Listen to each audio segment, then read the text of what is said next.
की तुमचे document check करतील. मग तुमच्याकडे डिजी लॉकर राहणं पण गरजेचं आहे.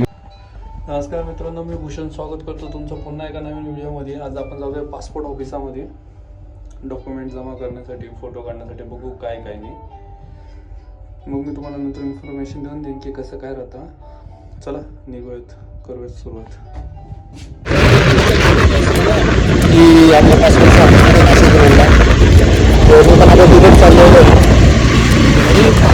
आपली गाडी ना एकदम भारी सूर्य वगैरे चांगला दिसतो. तिथे हेच टेन्शन आहे की भेटतं नाही भेटतं, डॉक्युमेंट कंप्लेंट आहेत असं पण काय आपण माझं थांबता माझी जर्नी मी तुम्हाला आल्यानंतर सगळं सांगितलं की काय कसं काय डॉक्युमेंट टाकावं लागतात, काय काय नाही, टोकन राहतं तो काय राहतं सर्व काही सांगितलं तुम्हाला. ठीक आहे, फॉलो करा, शेअर करा व्हिडिओ. जेणेकरून नवीन काढायचं असेल त्यांना समजेल वाटतो.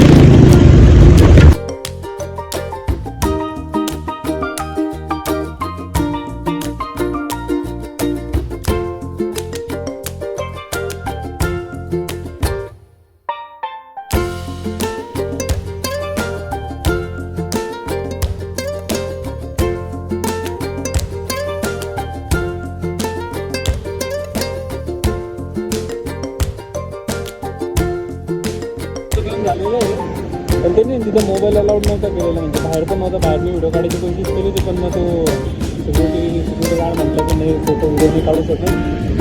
चालत इथे त्याच्यामुळे ते होऊन गेलं. त्याच्यामुळे आता गाड्यावर आलं तुम्हाला कशी बोलतो.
पोहोचलो आता आपण घरी आणि असं पण खूप लेट झालेलं आहे. म्हणजे मी सर्व कामं करून आत्ता घरी आलो.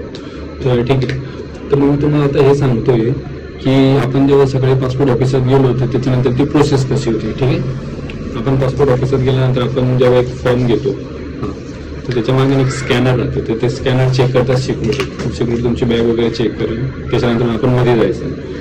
मग मध्ये गेल्यानंतर तुम्हाला लाईनी दिसतील किंवा नाही तर समोर एक काउंटर दिसेल. त्या कोणत्या काउंटरवर जायचं तो व्यक्ती तुम्हाला सांगेल, पासपोर्टचा तिथं पण बसलेला होता की तुमचे डॉक्युमेंट चेक करतील. तर तुम्हाला डॉक्युमेंट कशा प्रकारे लावायचं. सर्वात पहिले तुमचं ड्रायव्हिंग लायसन्स घेतलं. मी माझं सांगतो फक्त. सर्वात पहिले ड्रायव्हिंग लायसन्स, सेकंड नंबर घेतलं आहे 10वीचं मार्कलिस्ट आणि थर्ड नंबर आहे आधार कार्डची झेरॉक्स. ठीक आहे, हे सर्व आपण एक सिक्वेन्सनुसार लावायचं. मग त्याच्यानंतर आपल्याला अजून एका ठिकाणी जावं लागतं. तिथं आहे ए काउंटर. ठीक आहे, A1, B2, C2 असे आहे तिथे. तर मग तुम्हाला ए काउंटरवर गेल्यानंतर तुमच्याकडे मग तिथे गेल्यानंतर तुम्हाला डॉक्युमेंट सोबत हे सुद्धा म्हणतं की डिजी लॉकर ओपन करून दाखवा. मग तुमच्याकडे डिजी लॉकर राहणं पण गरजेचं आहे आणि त्याच्यामध्ये तुमचे सर्व डॉक्युमेंट जे तुम्ही तिथे जमा करणार आहे ते त्याच्यामध्ये पाहिजे, नाही तर मग कॅन्सल होऊ शकतो. मग डिजी लॉकर चेक केल्यानंतर आपण त्यांच्याकडे परत जातो. मग ते परत एकदा तुमचे सर्व डॉक्युमेंट चेक करता. अशी तुमची 3दा प्रोसेस होती डॉक्युमेंटची. मग त्याच्यानंतर तुमचं डिजी लॉकरमध्ये तुमचं आधार कार्ड आणि जे तुम्ही डॉक्युमेंट दिलेले आहेत ते चेक करते. ठीक आहे, मग तिथून तुम्हाला परत सी काउंटरला जावं लागेल. C3, C4, C2, C1 असे आहे. ते तिथं तुमचा नंबर कुठे येईल ते आपल्याला काही माहिती राहत नाही. तिथे एक समोर टीव्ही लावलेली राहते, त्या टीव्हीवर आपला एक टोकन नंबर येतो. टोकन नंबर हा इथे दिलेला आहे या साईडला वरती. तर टोकन नंबरनी आपल्याला बोलवलं जातं. तिथे सिक्युरिटी तुम्हाला आवाज देतील, नाही तर मग तुम्ही त्या टोकन नंबरवर लक्ष द्यायचं की आपला नंबर येतो की नाही.